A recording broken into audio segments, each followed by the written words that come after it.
back on Shardlight Radio. I'm your host, Mr. Ben, and today I'm joined by Kalen Nelson. Kalen, welcome back to the show. Thank you for having me back. It was an absolute pleasure last time, and I'm glad to be kind of back and helping you do this again. All right, so today we're going to tackle the Orlando Championship, both the highs and unfortunately a few lows as well. I guess, do you have anything you want to say to get started, or should we just dive right in? I feel like let's just dive right in. It's unfortunately an event that I wasn't able to be at and commentate, which seems to be the case. It's like I've gone to every other one so far. Hopefully Vegas breaks that streak for me, but one that I had to kind of watch from the back seat, just like a lot of other people on the stream did. So let's just dive into it. I guess the elephant in the room is the bathroom drama featuring the Columbus champion, Alex Blandon. I heard about this on Facebook on Friday, and the impression that I got, which I have since found out was incorrect, was that there had been a dispute about using the restroom at Orlando. Was this a side event? Well, no. This all went back to Columbus. Apparently, at the championship that Alex won,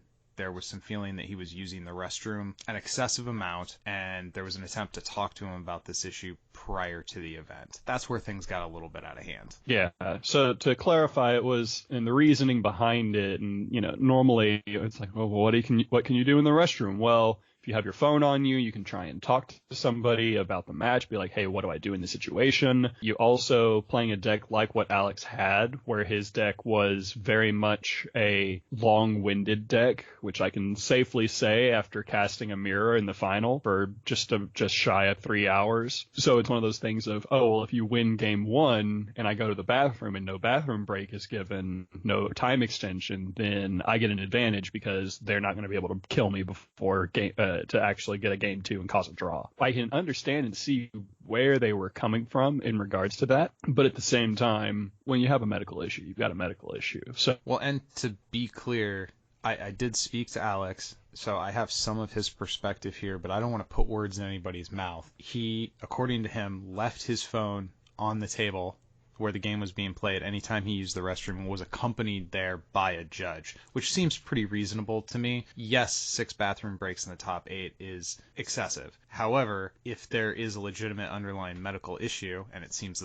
that there is, an accommodation of adjustment for time to take care of whatever stalling concerns somebody may have seems like it would be a reasonable response. Yeah, absolutely. And it just sounds like things were handled in a stranger way, just because there was a concession made, as I understand, to allow for the bathroom breaks with a doctor's note approved, but it sounds like things just got heated between Alex and Jim, and then an argument started as a result of it, and that's unfortunately what led to Alex being booted from the event itself. Now it kind of trickled out from there, no pun intended, to sound like he was just banned from play entirely.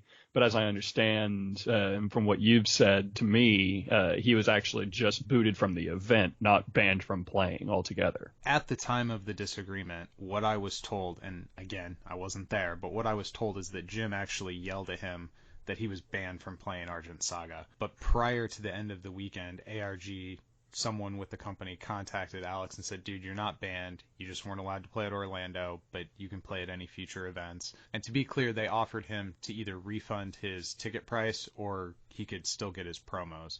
So they didn't kick him out and then try to keep his money and not give him his stuff. I feel like that's an important detail. It is. So really, I think the representation that he was kicked out of a tournament for using the bathroom is, it's hard to say how many people are misinformed or if people are deliberately saying it that way because it sounds inflammatory. The real core of what happened is there was a disagreement around this issue, as well as I think 002 came up, and True Duelist has already sparred very publicly with Jim and ARG over 002, so this may have been a pre-existing wound, but it was the handling of it in the moment that led to a shouting match is really, from what I understand in talking to Alex, what led to him being booted from Orlando and not specifically the bathroom usage. Yeah, and I think that's the biggest takeaway is that when you get into an argument, yes, that starts to become a little more, is probably going south very rapidly. Whereas at the beginning of it, whenever you have in this conversation, I can see and I can understand where it's coming from. You don't want to give individual players special treatment unless there's a specific reason for it. Alex had agreed to get a doctor's note for the issue, but then it just kind of spiraled out of control from there. But at the end of the day, tell me, what are your actual thoughts on the whole debacle itself? I think Jim handled it really poorly, unfortunately. I think an argument could probably be made that there was some trolling and some deliberate provoking given the circumstance. But if you're the CEO of a company, like, you just have to be held to a higher standard than your players. And even if a player gets mad at you and starts yelling at you, as the person who's kind of in charge, I think it's incumbent on you to remain calm and try to handle that in a better way. Whether or not Alex should have been banned for his behavior, I think yelling at people, I would eject somebody from my store if they came in and started yelling at people, you know what I mean? Mm-hmm. That's not acceptable behavior on either side. I think it's just true that Jim and Argent Saga have way more to lose by losing their temper than one player does. So I think it's not great. I don't know, man. What do you think? It's hard for me to say, one, because of my relationship with ARG and with Jim. I'm great friends with a lot of the people over there. I love them to death. I've been in my own situations where I have gotten into an argument with Jim. This was back whenever I was on the press team for the Circuit Series events in 2013, 2014. And I got into a couple arguments with Jim about the stream and about how important or unimportant it was. And, I was at the time, on the borderline of being kicked off the team and just being like, all right, well, you're finding your own way home from Vegas and kind of stuff like that. So I know that Jim has a history of being, I won't say inflammatory. That's not the right word for it, but a tendency to go over the top whenever he gets upset or frustrated. And that's something that I agree that he can work on. But like I said, I love Jim to death. I've worked with him, so I know what those kind of tendencies are, and I know how to work with him around that. I think I ultimately would agree. I think the situation was handled relatively poorly, but in his situation, if somebody else starts yelling at me, I know myself, I probably would have ended up doing the same thing. I probably would have started the same yelling match back and been just as upset. I understand being under a lot of stress, and I understand being in a situation where someone's just yelling at you and you don't want to just sit there and take it. You want to put your foot down and stand up for yourself as well, and stand up for what else is going on. So I understand both sides. I think it was handled poorly on both sides, and hopefully we just don't have it happen again. Yeah, and if this is an ongoing personality quirk, maybe there should be somebody else who handles difficult and potentially confrontational conversations with the player base, perhaps. It's not my place to say that, but I don't think this was good for the game at all. Regardless of who's ultimately at fault, it's bad for Argent Saga. I won't agree or disagree, mainly because I feel like that's something where I should remain relatively neutral on. I think that Jim always has the best of intentions at heart, and he's always actually players first in mind. Yes, he runs a business. He has to try and find the ways to make money out of it. But having worked with him for a number of years now, he always does have players' intentions and players' interests in mind, and thinks that what he's doing is the right thing. I think that he is a good figurehead for the community just because of the fact that he is such an outspoken individual. I think that there are situations that he can work on and then improve how he handles these situations and how some of his team handles these kinds of situations. But that's more of a personal thing and less of a business thing. I would love to see say Damien or some of the other team members be more of that vocal figurehead at the front of the company that's able to handle these situations. But in their current company, I don't really see that being the case. So I think that at the end of the day, I'm more neutral on the idea of Jim taking more of a back seat or still remaining that figurehead. Sure. Well, and just to clarify, I was not saying take a back seat in a general way, just maybe situations that it seems obvious that confronting a player about their bathroom usage could potentially be like somebody could take that personally. Like it seems going into that there could be some sort of a conflict that arises, and maybe that's the sort of situation where, hey, let's delegate. But not my company. Not saying I'm smarter than anybody else in the room. It's just bad news is bad news, and I don't like that. I don't know. Do you have any other thoughts about this particular part of it, or can we get on to the good news? I think let's get on to the good news, and we can talk about other elephants in the room like Behemoth and such like that. Yeah. Well, before we do that, let's talk about the spoiled cards for the upcoming Conviction expansion. I've got these pulled up here. Do you want to take them in any particular order? I mean, there's one that I know that I'm excited for, but that's also because I'm just a little dark monster, and Shadow Liger is always just screaming my name. So. Well, having watched Napoleon Dynamite last night, I am also in a Shadow Liger kind of mood, so we can start with that guy. This is a 1-cost, 1,000 power dark unit named Shadow Liger. Whenever this card attacks or is attacked, send the top 2 cards of your deck to the discard zone. Seems like it slots right into what Dark is wanting to do already. Exactly. The great thing about this card is that Ergon or Hoenna right now, whichever you're playing, because I've seen some arguments saying that Hoenn is just a better Ergon because even if you don't have access to the discard, you just have free units that you get to bring out. And I think as time goes on, we might see more shift to the Hoenna usage from the Ergon usage. We'll see if that actually ends up being the case. But this guy, he's a 1-drop. Ergon has so little access to 1-drops. It's not even funny. You have Shrieker, and then outside of Shrieker, you've got like Bone Scavenger, and you have Failed Golem number 1 if you really want to play him. So this is really just a much better option than either Scavenger or the Failed Golem because it all goes toward your win con. So if you play this guy in lieu of a Shrieker on turn 1, then you've got that constant discard outlet as opposed to the one and done that Shrieker gives you. I would still rather have the Shrieker in the opening hand, but with Shadow Liger out there, unless he gets popped by the fire tower or destroyed by some other means, when your opponent kills him, you're going to get some kind of advantage off of him because you're going to discard the top 2 cards of your deck. I think he's pretty awesome. Yeah, I think him and Shrieker is probably going to be the right answer for quite a few decks. Run both, maybe even a Bone Scavenger as well, depending upon how aggressive you want to be. But this definitely slots into... Now, it's not going to create a new archetype. This isn't doing anything that's revolutionizing what we've seen in Dark, but it certainly supports what is already kind of the predominant archetype in that element. Yep, absolutely. And I think one thing that actually is really worth noting for it is it slots right into another really powerful card right now, which is Great Behemoth, and opening up Ergon to even more play around that style is very, very interesting, and I'm interested to see where it goes, because now you have Shrieker, Liger, Bone Scavenger, Obsidian Gargoyle. That's 12 units right there that are 2 or under that you can drop with Great Behemoth on the field and make him cheaper, and also power up those guys to become tower breakers for anything on the field. I think it's really interesting to see how that plays, and if somebody picks up that kind of style to go with it. We'll have to see what some of the other cards in the expansion are, because I imagine we've got 2, maybe 3 more light or dark cards to come out of that expansion as well. All right. Well, do you have any other thoughts about the Liger, or ready to move on? Well, by the time you see this coming, it's already too late. So let's go ahead and move on. Fair enough. Card I'm going to jump to is the 2-cost air spell Ariana's Resolve. Choose one. If your champion has Ariana in its name, you may choose both. Search your deck for an Ariana, or how do you pronounce that? Is it Ara? I think it's Ira. Ira. Okay, so that's the neutral unit that we've seen a couple versions of. So Robotic search your deck girl. for an Ariana or an Ira and add it to your hand.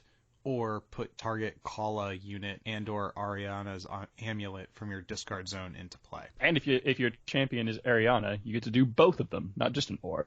It's nutty. Is there any world where Iton plays this? I mean, this is basically an Ariana card, right? Yeah, I can see a world where Iton plays it because you can search out the Ariana Hope of Argos to play, because her discard or her ruined effect is that she searches for an Etan unit. But I don't really see this being something that Etan actually plays. I see a justification for it. I don't agree that that's a good reason for it. I mean, I'm not putting hidden laboratories in my Airgun deck either. So, and that's okay. I think it's fine to have cards that provide support for specific champions, and for Ariana in particular. I do like what she does. I like the idea of starting the game with extra cards in my hand, but her champion as a whole is not super well positioned in the current meta, so she needs the support. Yeah. Now, there was another. It's interesting because, we say her champion's not super well supported in the current meta. I think that the style that Ariana was playing before, which was the Royal Command Rush, that's really what the Ariana Kite decks were doing, is they would just play the Royal Command Rush and just play all the 1-drops and 2-drops in the world to just blitz your opponent down by hopefully on turn 4. I think that's even easier now with Great Behemoth out. So I'm surprised that we haven't seen as much of her with that card, because I feel like it just makes what the deck wants to do even easier, because you can drop it even if you don't have Royal Command, and suddenly all of your recruits become 1,500 Tower Breakers as opposed to 500 little weenies. Yeah, I do think the one drawback to this is even if you get both effects, one of the effects is you get a bad unit and a mediocre augment. So even in the best case scenario, I'm not sure that this card is necessarily going to be powerful enough to make Ariana a top contender. We'll see what else comes out with it, but this Sure. This is a ton of advantage you get from it. So if you have the Kala and the Amulet in the discard zone, which you're very likely going to, because you'll turn 1. If you don't have a 1-drop, you'll play the Amulet. You can sacrifice it to draw, so you get to draw a card. You can sacrifice it, turn a Spirit off. You'll have the Kala in hand. You're very likely going to use it as Kite discard fodder. So you're going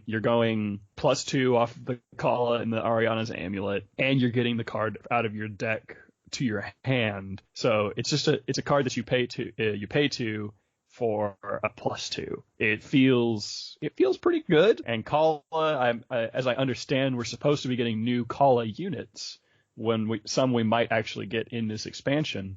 Similar to how we have multiple Ariana units. So if we get an actual good Kala unit, then that'll be awesome. Otherwise, it's, hey, you pay 2, you still get 1,000 beater on the field, as well as Ariana's Amulet and an extra card from your deck. And thus far, every booster pack expansion has featured an Ara unit, so this card does have a lot of potential upside as they continue to make more copies of these different cards. But given where we're at, I think you're going to run this if you're playing Ariana, but I'm not sure that this is going to be the card that really breaks her through to some sort of a tier 1 deck build. This on its own, absolutely not. This with whatever else is coming out, maybe. We'll just have to see. All right, well, let's move on to... Oh, man, the screenshot is hard to read. Do you know what this last card's called? I think it's Lloyd. It's probably Enigma, but I can't read it because of the quality of the screenshot. The Climate Enigma, maybe? I can't read, so his name is officially Edward Nigma. He's the Riddler. Okay. All right, so Edward Nigma is a 4-cost, 2,000 power unit, has a arrive effect, choose an element, and choose one of the following. This card cannot be targeted by spells or abilities of the declared element, or ignore the effects of all towers with the declared element as long as this card is on the field. 4 cost is pretty high for a tech card. It is, and let's just be real honest here. Who is actually going to use the number 1 ability of this? I mean, there could be a meta where that's relevant, but it seems like you could just delete that power and it wouldn't impact the value of this card at all. Yeah, because the only one that I would really think would be, like, you would want to play this against, or you would play that against water, but realistically, they're going to have that card in hand anyways, and they'll just get rid of it before the arrive effect resolves. So I don't see that first ability, since it's on the arrive, but since you won't have it whenever he hits the field, I don't see that being exceedingly useful. But the second ability is just going to be nutty for closing out games, because, yeah, 4 cost is high, but if you already have 2 units on the field and all you have to get through is the air tower, then 4 cost is pretty cheap at that point. You just play him, call air, and then you can break it and then attack for game with your 2 units, as opposed to having to worry about them all going back to your hand. I think you're exactly right that scenario is the only reason to play this card. Or at least it's the reason you put this card in your deck, if you put this card in your deck, is as like an insurance policy to let you push past an air tower or a fire tower there and try to claim the game without losing your unit at the end. But 4 cost, 2,000 power, if you can't catch that type of scenario, man, dude, I don't know. To me, this guy seems like kind of a bad card. Situationally good, but probably not going to see a lot of play, would be my prediction. I would assume if he gets play, it will be as like a one of, just to kind of like how people do Watchwoman as a one of, just to be like, this is my thing that helps me close the game. One thing that I think that we're both kind of discounting here is the ability to just turn towers off, or turn any tower off, so long as he's played. I don't know if you also are noticing this, but outside of like the Liam decks that we saw at the championship now, people are still so dang scared and so dang slow to attack towers. If you can just turn the tower effects off now after scouting, then maybe they'll actually break towers before the hour mark of a match, and we'll see some fighting going down, because that's the big thing, is the towers. Not only does fire tower and air tower take advantage away from you, but darkness tower, water tower, and light tower all do the exact same thing. Light tower being a huge thing, or water tower being a huge thing that people don't want to hit because they don't want to give their opponent extra chances to get back into the game. And darkness tower because you never want to let them see your hand. Light tower honestly feels like the weakest at this point, just because people have so many ways to deal with that night token. I feel like a lot of people, like Nori and other, championship quality people, will probably end up playing this card so they can actually attack attack towers and get maybe even early advantages by turning it off as soon as turn 4. Seems pretty reasonable. I mean, I think you're exactly right that many of the high-profile players, and probably all of us, have had those games that were lost entirely on the back of hitting the wrong tower at the wrong time. So, I mean, I think the effect is valuable, but I don't know. We'll see. My prediction is that Shadow Liger is definitely going to see play, and the other two are going to be fairly situational, but I've been wrong about cards before too. Yep. The one thing that I'll say about a 4-cost 2,000 unit is 1,500 is all you need to break towers. So for now, unless they're running the new Shadow Tower, in which case he still breaks that.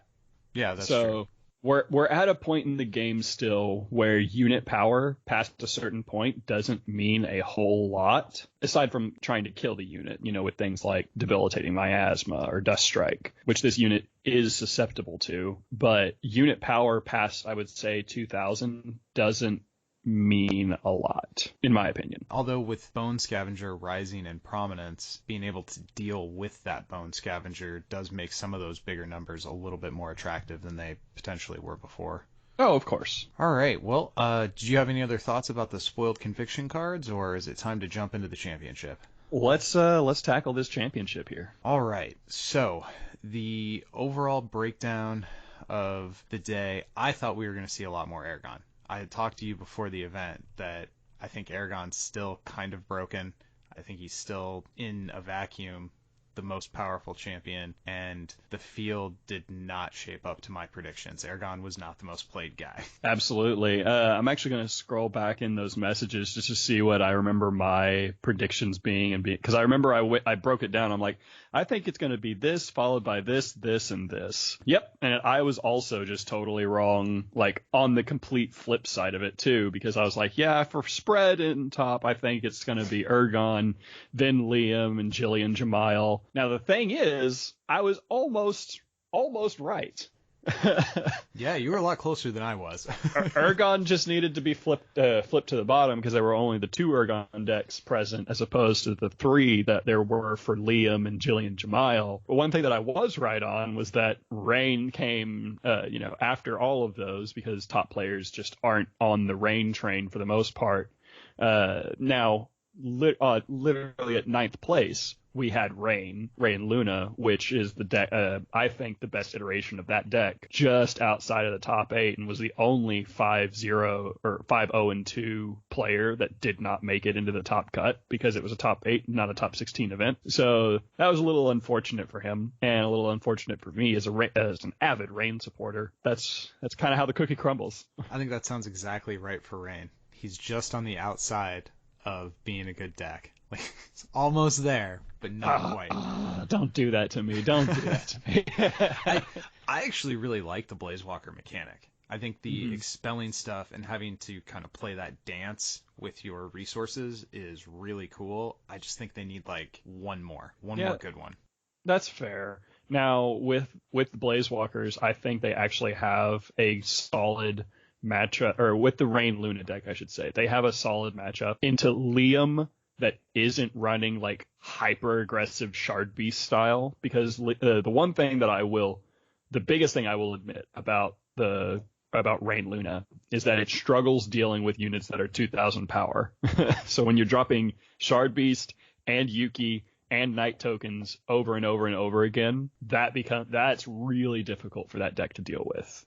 In fact, I think moving forward, I would probably swap some of my deck to play Molten Explosion just to deal with those units better. Anything that runs a 1,500 or a 1,000 unit, like Jillian or Jamail, I think actually Rain has a really good matchup into them, just because you can deal with their units so easily before they can get bumped up by Great Behemoth, or before they can get serious advantage off of like Mr. Kins or Azure Seer and stuff like that. So I think Rain actually has a pretty good matchup into the top 3, decks, with Liam kind of being the one that, or really hyper aggressive Liam being the one that it struggles against. But like 002 decks, it blitzes through 002 like it's nobody's business. So I think that's actually my big miscalculation, is that when I was looking at the field going into it, I was thinking Airgon is more powerful as a champion, but I miscalculated how valuable and oppressive 002 could potentially be. I mean, I knew Liam Kite was a thing. I had played with it. Mm-hmm.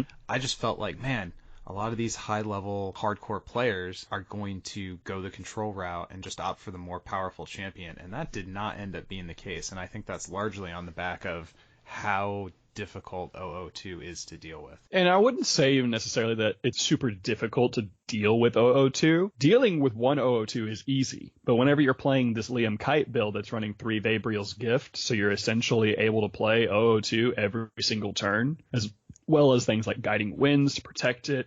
It's very similar to the Jillian Kite deck that I had built at the beginning of the format, that was all about just playing 002, defending 002 with things like Guiding Winds, Winds of the Cloud Sea, and Ancient Serpent's Breath, all those cards to just target him, get more tokens, and keep him from dying, so you can just keep playing him again and again and again. Because that's really what gets it, is the constant pressure that 002 provides, because there are plenty of cards that deal with him. You've got Ghostly Demise for 0, you've got Phoenix Flame Blast, you have the Route Firebomb, you have a lot of cards that actually deal with 002's tokens very well, but whenever they can those are all usually one-off cards. It's very rare that you have multiple answers. In fact, if you have multiple answers, your hand is probably looking pretty poor, because you don't have a whole lot of other cards in your hand at that point. The big thing that's oppressive about him is dealing with him multiple times. And this deck really, really took advantage of being able to play him again and again and again. Yeah, it basically generates tokens for free in a way, because you're doing things to protect the original 002, and by protecting it, that gives you some advantage, and then it also poops out 2 more tokens. So then they have to deal with those, then you just play it again and create more tokens. And it was mind-boggling how many of those little Reptars I saw on the table over the course of this event. Yep, absolutely. And it definitely showed that it is more of when you get to see it in the match, it looks way more oppressive than it actually ended up, or than what the actual field would show for it to be, because it was something like 55% of the entire field was playing an 002 deck, and only 3 decks in the top were 002 decks. So it's one of those things where, yes, I see him as a problem. Yes, he's oppressive. I don't know if he is as oppressive as people are kind of championing him to be. It's still that Liam Kite deck is still a difficult deck to play. I built Valentino's deck list whenever he shared it on the True Duelist chat, and it on paper it seems like a deck that just should not work. Like it's such a bizarre deck list, and it's so many pieces that 1 and 2 pieces work together, but for the most part it's just kind of a mishmash of good cards, and it just, when you play it, it somehow works, but you have to make the right decisions most of the time or all the time pretty much, because it's very easy to just be like, okay, well, what do I go for Vavriel's Gift, or what do I do for this, what do I do for this? So it's not an easy deck to play by any stretch of the imagination, and you will and can get absolutely murdered while playing that deck, but it is 002 and Liam Kite is still very, very, very strong, evidenced by the fact that the top of the event, the finals, was a Liam Kite mirror. So how many championships have we had that have ended in mirrors? Because I feel like it was Aragon versus Aragon in the first one, and then Jillian versus Jillian in the third one. Yep. Is that right? Yeah. So like I think it's been perfect mirrors essentially, aside from like a few cards in the main decks for number 1, or for each one, like 1 or 2 cards at most usually. But it's been 3, and I don't remember I know that Raven won the second championship with Hoenna. I don't remember if it was a Hoenna mirror though. I'm gonna look that up right now. I'm gonna be real surprised if every championship has been a mirror. Honestly, I won't. Yeah, dude. Just because of the number of... Championship 2 was Hoenna Kite versus Hoenna Fizzy. Jesse Unger versus Joseph Gray. So it's been all mirrors at every championship. What a weird little quirk of the meta that shook out that way every time. It is actually pretty interesting. And I think that goes to show that we do, at each time, there does end up being a quote strongest deck, but I think it's based on the people that we've had in top 8 consistently. Like I think it's also a level of strongest players, and it's based on what these players make their deck lists to be. Because I mean, Vinny Silverman was the second place finisher in the first championship, right behind Nori, and here he is, and he's now won his championship. We've consistently had people like Ryan Valentino or Alex Blandon up in there. It's been a lot of the same tier of player getting top each time and kind of making it to the end. And these guys all talk with each other. These guys all are working with each other to kind of make these best decks, or what they think is the best deck. And it kind of makes sense that, a couple people at a time, like, yeah, this is the deck, and they just run with it. And that's what they know exactly how to play, and how that ends up, panning out for them in the end. Yeah, so do we think that we're going to see some of the other champions actually break through the top 8? We didn't see Hoenna this time, which is the other one that has done well previously, but Ariana, Rain, these guys have yet to have their moment. Do you think there's a build out there for some of these less played champions, or that they just need more tools? Well, I think Rain for sure is going to break into the top. Specifically, if there's a top 16, Rain is 110% going to be in there. Hoenna, I am less sold on, because the Hoenna Sola deck that's out right now is good, and it's kind of cheeky because you play the eccentric visitor, so you can keep plopping tokens on the field. But it just, I don't know, it feels like a dated strategy and an older strategy from the first meta with Hoenna in it, and I'm not as sold on it being super, super, super strong right now, especially in comparison to the other decks that are in the field. Now, with Dalen out, and that might change a little bit, but it's only 1 card, and you can only play 1 of it. So I'm not sure how much it'll change that.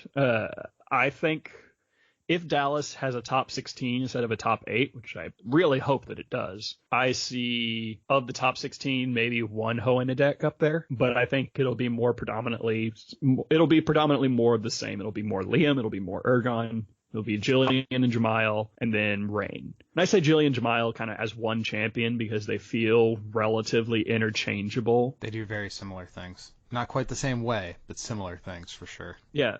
There was a time where I would have said that, oh, Jillian's the spell heavy deck, Jamail's the unit heavy deck, but I'm tending to see more spell heavy decks anyways, and Jamail still seeing play just because you get the draw 2 and the discard. I don't know. It's an interesting situation, and I don't think either champion is particularly one is better than the other, I should say. So this distinction about whether we have a top 8 or a top 16, now this is entirely a function of attendance at the events. And this is unfortunately another kind of low point for Orlando, is this was the most sparsely attended championship yet, with just 69 people participating. This is down from the first championship, which was, like 200 and something? It was 214. Yeah. Do you feel like this is indicative of some scary trend line in our game, or is there something else at work that conspired to kind of suppress the numbers for Orlando? The trend line, a scary trend line, yes and no. So I think that there's a couple of factors that have kind of worked against Orlando to be, unfortunately as small as it was. And the primary thing is the holidays. There's a lot of people out there that are like, oh, well, people are out of school, so it should be easier for them to travel, except for the fact that in 2 weeks they're traveling to family for Christmas and such like that.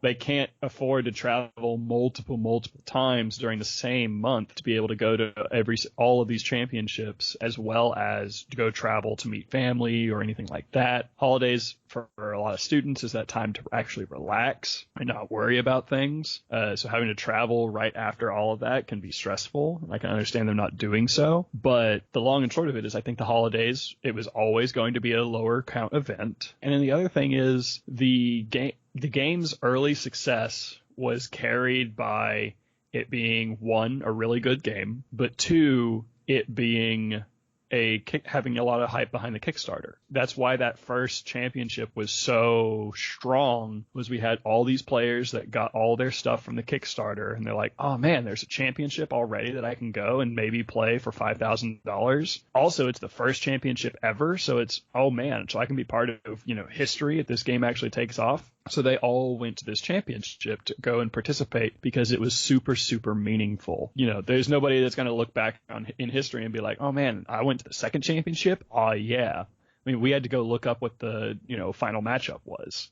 Same thing for the third championship, the fourth championship, et cetera, et cetera, et cetera. Until we get to the nationals of this year, I don't think there's going to be another super noteworthy championship in regards to like the history of the game. I think Orlando is the low point that we hit, because I think now we're back down to, we've come off of the hype from the Kickstarter, and I think that we're at the standard spot that a card game should be, a brand new card game that just launched should be. For Dragon Ball, whenever it came out around the same time that, time frame, I should say, that Argent did, that August time frame. And talking with Andrew Lucio, owner of the local game store, my LGS that I go to, he was saying they didn't get 8-person locals until the following March the game had come out. So I think where we've settled now is where the game should be, and the only place for us to go is up. And since the game itself is so good, I still stand by that I think this is the best TCG I've played. Since the game is so good, I believe that it's going to stabilize and it's going to grow from here. It's not going to shrink back anymore. So I agree with basically all of that analysis. And I would add one other layer to it, in that all 4 of the championships that we've had so far have been on the eastern half of the country. I know Indy's not quite the eastern seaboard, and neither's Columbus, but it's all eastern time zone. So you're hitting that same player pool that has the ability to travel to these with some ease and cheaply multiple times in a row. Whereas with championship number 5, we're actually going to Texas and then to Vegas, and we're going to be hitting players that maybe have not had the opportunity to travel to some of these other events. And I think that's a factor that also has a suppressing effect on the numbers at Orlando. I mean, it's not a trend line I like seeing, but I think the people who are going, oh, dead game, okay, sure, troll, whatever. Yeah, the people that are going, oh, dead game, they were looking for an excuse to get out anyways. Like, those are the kind of people that frustrate me, and I'll just be, brutally and blatantly honest. I would rather them just stop supporting the community and stop being a part of it, as opposed to bringing down the community by shouting things like dead game, because all that does is it encourages other players it discourages other players that are newer to the game from staying in the game, because they see these people that have been around just, shouting, oh man, this game's so dead, it's just trash, and as opposed to just stopping being a part of it. Yeah. I've never understood that, why people continue to be part of a community for a game that they don't like or no longer play, just to heckle the people that are still having fun. Like, dude, there's lots of other things you can do.